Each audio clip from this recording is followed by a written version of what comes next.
Kinshasa na biso, réalité ya banaki, réalité ya banaki, réalité ya banakino. Buyukiti, buguyoka kaka.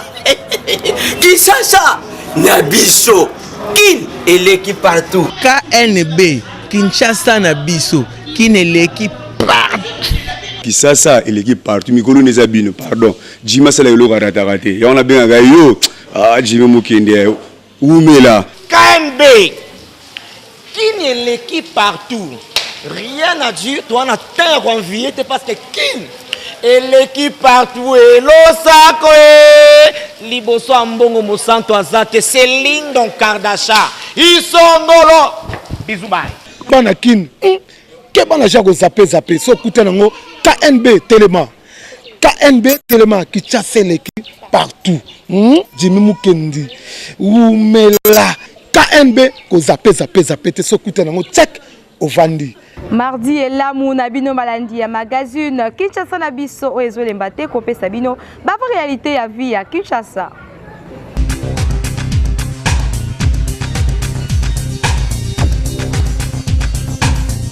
Ba combattant ya UDPS parti au pouvoir ba sepeli la nomination ya premier ministre ya Sika Sylvestre Ilunkamba bolanda reportage ya Hervé Zaka na Gasenandaka.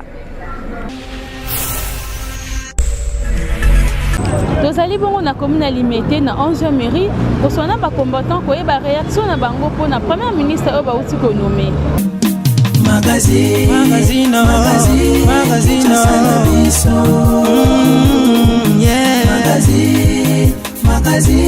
Kinshasa na biso, réalité ya banaki, réalité.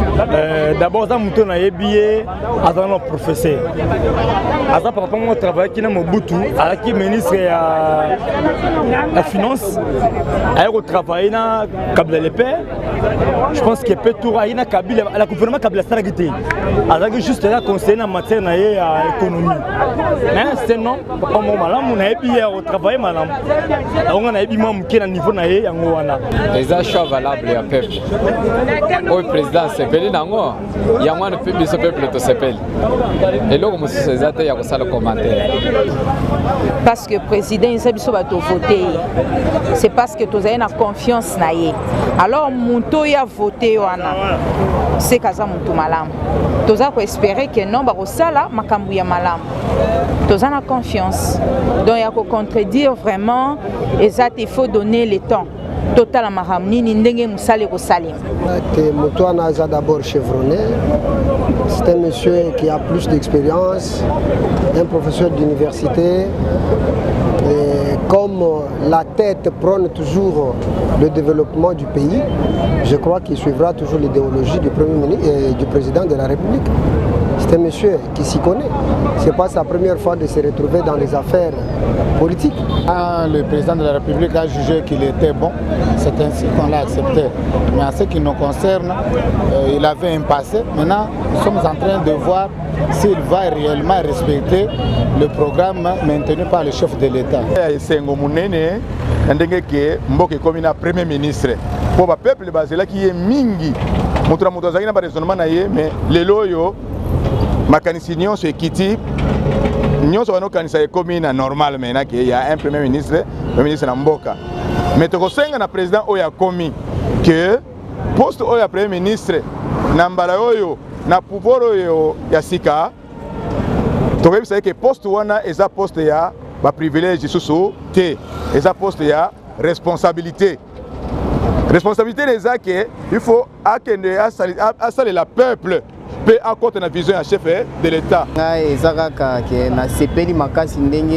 Chef de l'État, premier ministre, chef du gouvernement Yassika. Nous avons chef du gouvernement au Biso Yassika. Aye bakosalela oyo peuple azali na posa nango. Aye bako répondre na ba critères oyo peuple azo senga. Tozo pesa ye longonya to pe tozo pesa ye courage mingi asala asala mingi mpona population tosepeli makasi ndenge bapesi biso chef du gouvernement ya sika tozo appuye ye na nyonso boti bongo kolanda baréaction ya bakombata ndenge baréagir na micro na biso balobi ete premier ministre oyo président nommé azali mwana Congo azali mwana mboka oyo ya solo vraiment ye nde akochange mboka na biso arépondre mpe na bacritère oyo bakongolais bakosenga ayeba na kotombola mboka na biso ya Congo ayeba na kosala mosala oyo papa alobaki le peuple d'abord kin et l'équipe partout. Vocation P Abesole bazali ba membre très influents na milliers ya ba combattant ya UDPS bango pe ba réagir sur nomination ya premier ministre Sylvestre Ilunga tolanda bango.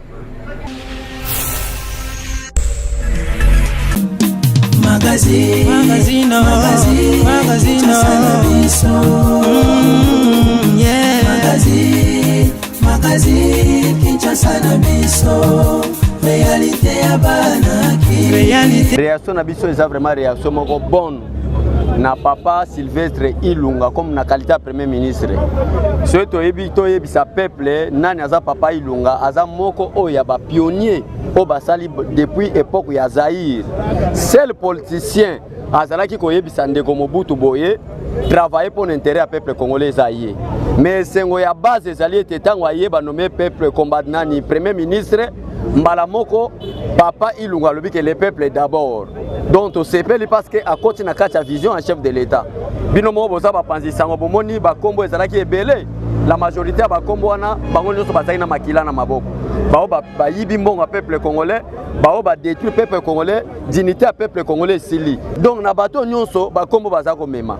Mais Fati Otobengara Jésus du Congo mendene mutabenge bongo asali show malamu ya kopona président Félix ici ya kopona papa Ilunga comme président comme premier ministre.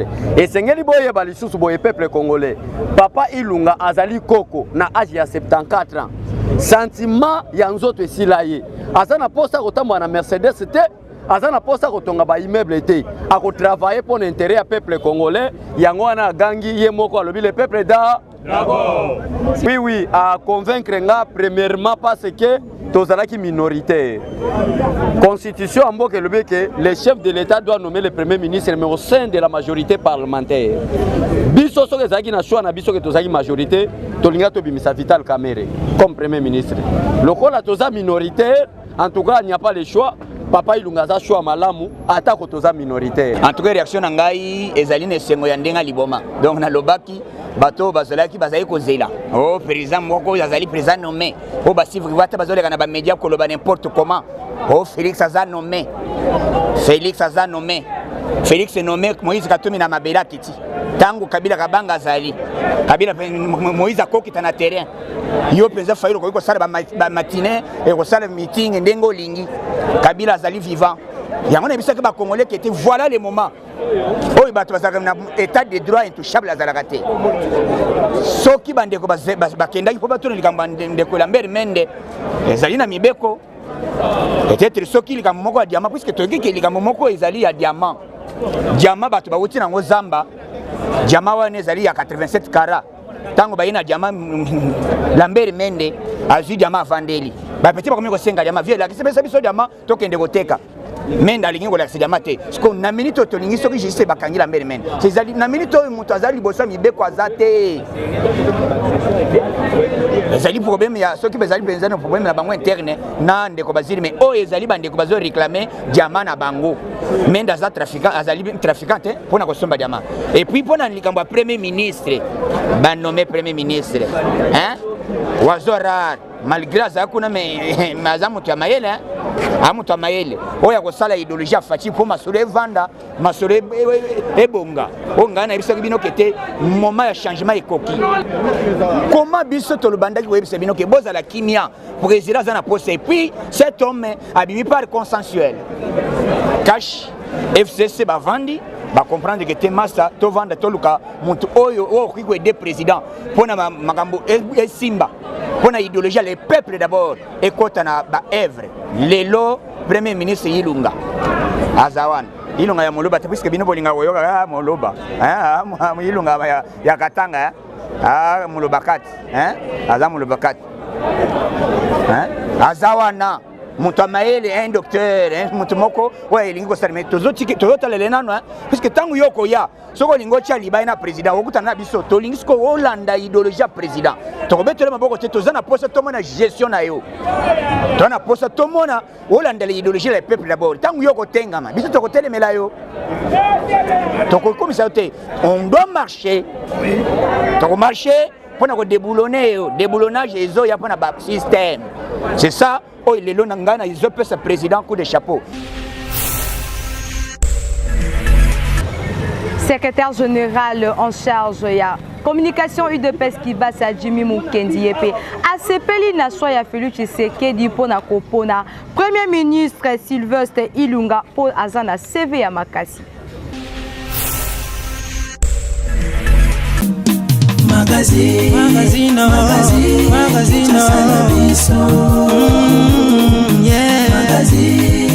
Magazine Kinshasa na biso réalité ya bana ki réalité tokanisaki ere ya sika efungwami lisusu na mboka. Monsieur Sylvestre Ilunga par rapport ya CV na ye c'est rassurant mais désespoir bakongolais ebele oyo bazali na nzala bazali na mpiaka bazali na pasi bazali koluka courant na mai balingi bamona plus ki technocrate to mpe solution ya baproblème na bango ezala résolu en fonction ya premier ministre oyo akokota oyo akorésoudre makambo na bango ezala te ke batieli biso moto ya mayele makasi professeur d'université kasi atalaka baintérêt ya bato na bango to ya clique na bango. C'est un pas parce que le profil, moi personnellement, me plaît. Et ça, profil, il y a Moutou Malamu. Je ne crois pas que Tata Moko, il y a 70 ans révolu, à Kokiko Sala Makambu, n'a pas complaisance. Donc, ils ont espoir pour le pays Nabiso. Ils ont Elikia, Tokanisake, symbiose au Biso Tolingaki, et Abatu Oyo. Bazali na maboko salité te tokolinga te symbiose wana entre président de la République Félix Tshisekedi na papa Ilunga comme premier ministre et ça la que population a gagné et ça la que intérêt à peuple et ça la mise en avant tokanisa que pour ça la mission salami parce que ba oignon so balinga va continuer koyiba oignon so ba comme ça Congo le quoi poche na bango et que Sengeli tout le temps bazongaka pour bayaka ko tobola caisse ya l'état ba comme ça caisse ya l'état le quoi caisse ya ba 40e bureau na bango to ya bana na bango je crois que bazali déçu et puis elan o to senga na ba konzi mboka ba kena ngoti na gouvernement o ko bima to mona bato ya sika to mona bato bazali ko banga mbongo ya l'état to mona bato ba yebi valeur ya population ya ngona topesi vraiment merci mingi na mokonzi ya mboka na choix oyo asali tokanisa ke choix oyo asali a réfléchissaki yango malamu na proposition ya bandeko oyo bapesi ye po te makambo etambola bien na mboka suo ezali nde congolais a se retrouver alia malamu abela malamu alata malamu bana bakende classe courant na mai tozala nango pamba te mboka na biso tondi ba richesse ebele. Fabrice Pelende, cadre ya Lamuka, a salué le retour ya Moïse Katumbi, coordonnateur ya Lamuka en RDC. Toyokae. Magazino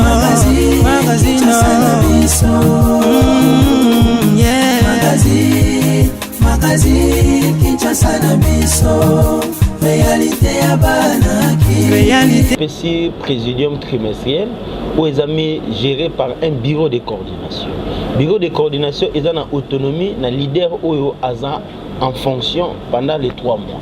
Alors, je pense que Moïse Katumbi représente la Mouka pour les 3 mois. Il a suffisamment de moyens et il engage suffisamment la Mouka. Je ne vois pas pourquoi présence il y a autre leader et la pertinent. D'autant plus que même le déplacement il y a leader Moussouzo Salama en aparté. Et prochainement ça sera Mboussa Nyamouissi. Et je pense qu'il aura aussi à assumer les méandres liés na famille politique na ye ainsi que coalition Lamuka. Donc eza logo moté autre créer suspicion na mito batu. Nous avons Moïse Katumbi azawana pour 3 mois. Je pense que Lubumbashi est fief na c'est un grand leader. Je ne pense pas qu'il n'a pas ça à battre, pas accompagner, puisqu'il y a déjà sa peinture, c'est quelqu'un de grand. Oyo azo œuvrer dans la Lamuka pour défendre l'objectif de la Lamuka. L'objectif de la Lamuka, bazo comprendre les bientés, ils ont en fait veiller à l'intangibilité de la forme de notre pays et à veiller aux matières circonscrites de notre constitution qui ne pourront jamais faire l'objet d'une révision constitutionnelle, ainsi que le veille du bon fonctionnement de l'administration publique à travers les gens qui sont à la tête des institutions.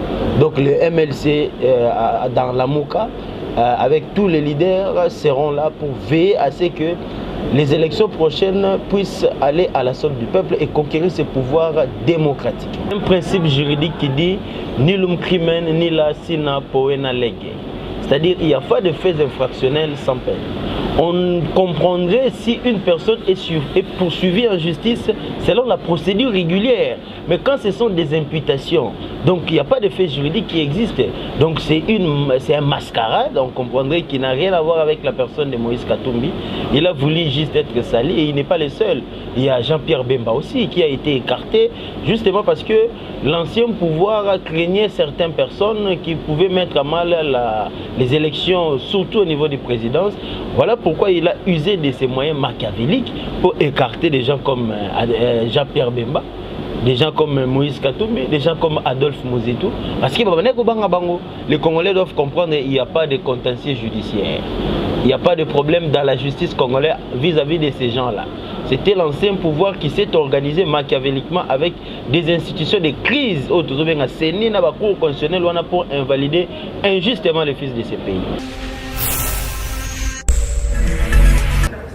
Installation cellule Jamaïque ya IDPS na Kitambo et salabaki dimanche na siège ya section na bango. Viva! Viva! Bana papa, viva! Viva! Viva! Viva! Félix Tshisekedi, président de la République démocratique du Congo, président d'Afrique. Quartier Jamaïque na commune ya Kintambo et vibaki na rythme ya installation ya cellule ya IDPS na bokambami ya président Serge Kayembe sous la supervision ya président ya section ya IDPS Kitambo Justin Kadima. Nyonso elekaki malamu po IDPS azo démontrer de plus en plus que ezali parti ya base. Cellule moko ya ba cellule o ya section Kitambo Jamaïque. Moi Moululu ezalaki pour nous la déclaration politique. Il y a au soutien, il y a le président du parti, président Aïe, Jean-Marc Kabound, ainsi que le nouveau secrétaire momentanément nommé, nommé samedi passé, M. Augustin Kabouy. Toye pona oyebi sabatute, toza simenaye, quel que soit bami pepe nyoso eza na parti, batumususi ya mitema be balingi parti esala nini ekufa, mais mukolo parti elinga ekufa eza mukolo alelote, IDPS eza la keloko ya mutute eza état d'esprit à Kitambo, mais awa tozali précisément na cellule IDPS Jamaïque oyo ngai na yebaki na kokamba avant que na koma na section Kitambo parce que nga moko nazali mona Jamaïque alors na ye pona masolo etali parti na biso pe etali mboka pona soutien inconditionnel oyo ba combattant na ba combattante nyonso esengeli toyeba na kozana sima ya mokonzi na biso ya mboka pe bakonzi na biso ya parti.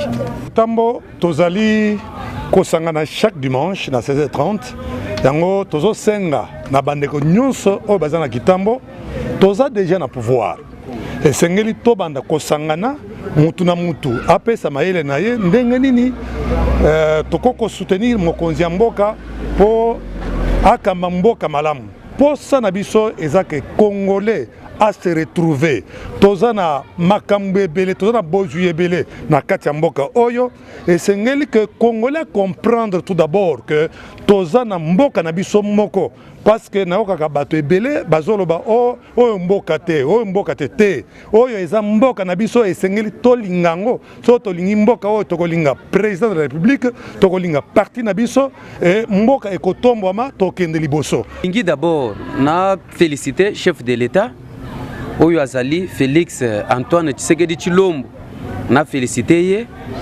ndenge anomaki président président intérimaire Jean-Marc Kabund à Kabund.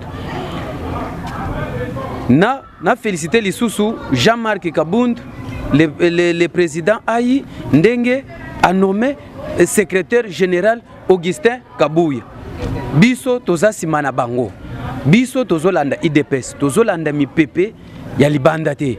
Ya mutu azoluka poste songolo to pakala azolinga amema biso ba jeune na mouvement na ye wana biso tolingi yango te. Na singa na bandeko nyonso parce que isa moment où yo to construire mboka na biso ensemble parce que toza susu na ngonga te toti kala na distraction soit ba mi na biso na mipepe moko parce que toza ba jeune il faut to bundela école na biso to se promouvoir na biso moko en plus tozwa ndenge ya kosoto gérer na les jeunes présidents na biso monsieur Félix Antoine Tshisekedi président de la République, un bon gestionnaire de la RDC, un bon visionnaire de la RDC.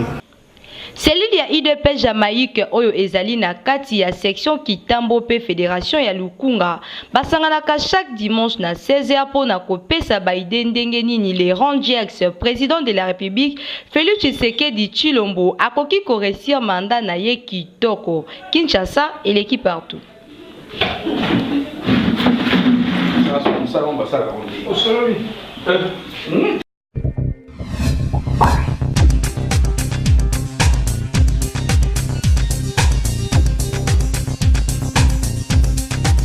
Joan Medical Center étalé monene oyo esalemaki na ba médecin ya Asbel médecin de bonnes œuvres sur bien-être frontal oyo docteur Didier Kalonji a échangé ki na bango pe sur NST non stress test oyo appareil na bango ezalaki présenté na ba médecin. Asbel, médecin pour les bonnes œuvres. Basangisaki ba médecin na ba paramédical mususu na Tchango mokolo ya lundi na Joa Medical Center pour na conférence munene sur ba fœtus topé bomo ya bana na kati ya libumu ya ba mama na tango ya zemi. Question ya ko partager ba connaissance pour na ko éviter ba mortalité lors ya ba accouchement ya ba mama. Conférence ya lelo ndenge docteur Kalonji a expliqué biso ndenge tokoki ko bikisa ba mama na bana bazana kati na bango tant tozolandela bango. Alors to sepeli ba nouvelle méthode ba dit ezali évolution makasi pona biso pona msana biso. NS des appareils moko ya sika oyeye na Kinshasa juste pour kosunga ba mama ezem pour ko bota na bango même ça malamu mingi to sepeli to za très content.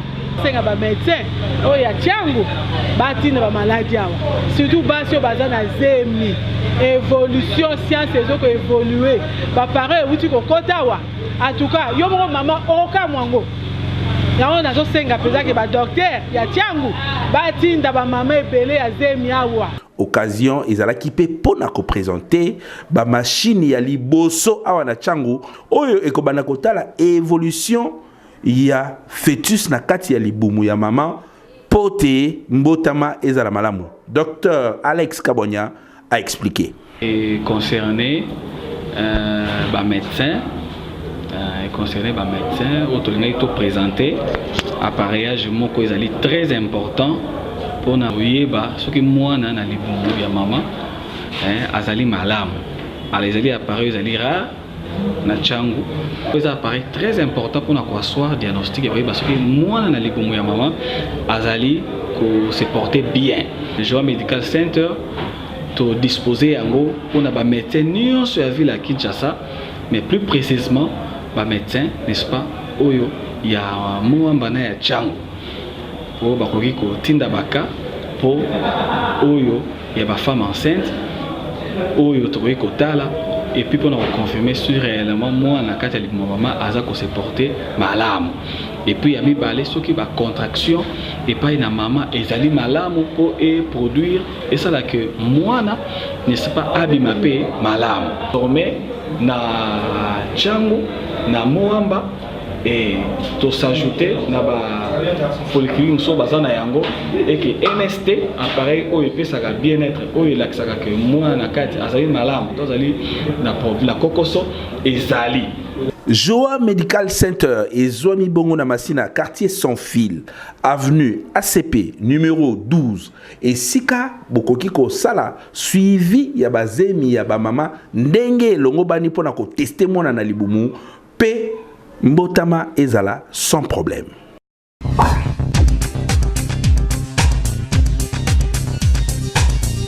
Micro magazine KNB tambola ki pona ko yeba soki mbanda koki ko beta mwana ya mbanda na ye.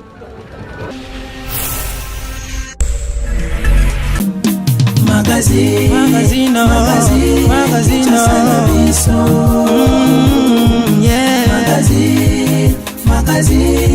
Aza na droite poignet bon so moi c'est ma bé.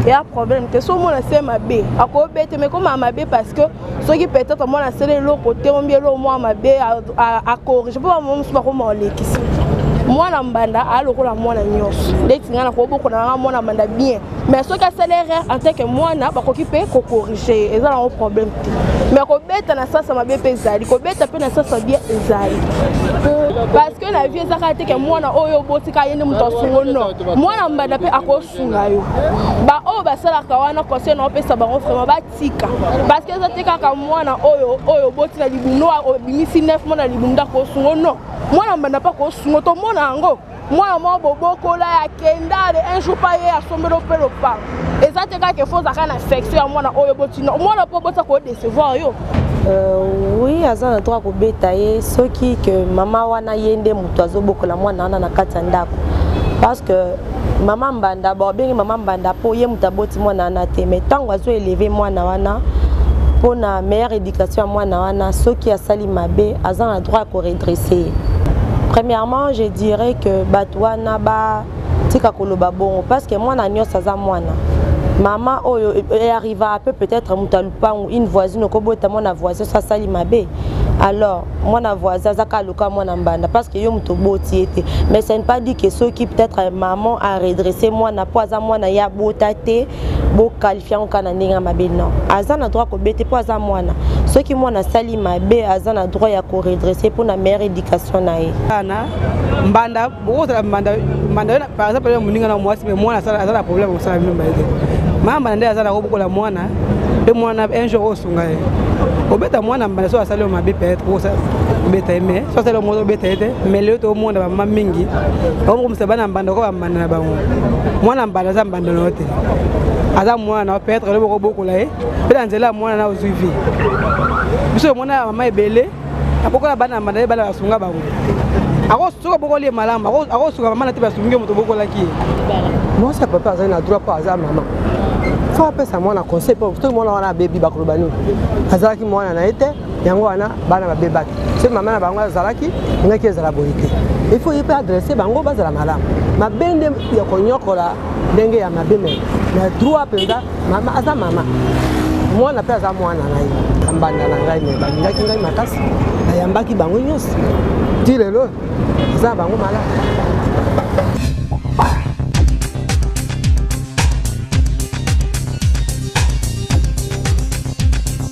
Pichard Diamant Missouni ebele na kati ya boîte cadeau Beltesco a pesiba na Kinshasa.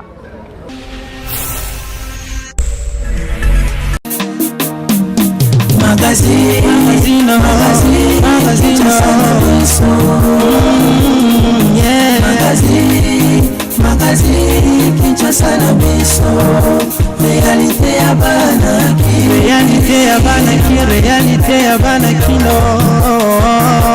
Beltesco azala toujours prêt na ba consommateur na ye na yango pona kolia kitoko Beltesco azana ba produit alimentaire ebele ndakisa ba Pichard Diamant eza Pichard mismo kitoko pona kolia oyi kolia ngo na kwanga oyi kolia ngo na makemba oyi kolia ngo na loso et surtout bamama na ndako bayoso kolambela ngo juste bapondu bamatembele bandunda bangaingai donc balégume verte nyonso oyoka accompagner ngo na pêcheur diamant ya mbisi minene kitoko na kati misuni ya bien et bato besengeli bayeba ke na bapêcheur nyonso pêcheur diamant eleki kitoko makasi mpona nini yango na kati eza mbisi na mbisi donc eza na 280 grammes mbisi donc sans compter emballage à boîte omona ke soki olie yango okotonda eza na baprotéine eza na bavitamine surtout eza na fer yango eza recommandé na bato surtout bamama ya zemi bano bazali kokola malamu te et surtout baveillère lisusu et pourquoi pas bato basala misala makasi esengi boleka mingi mbisi babengi pêcheur diamant po fer eza na kati et permettre yo ozala nzoto makasi à tout moment ozali kosala sans être fatigué.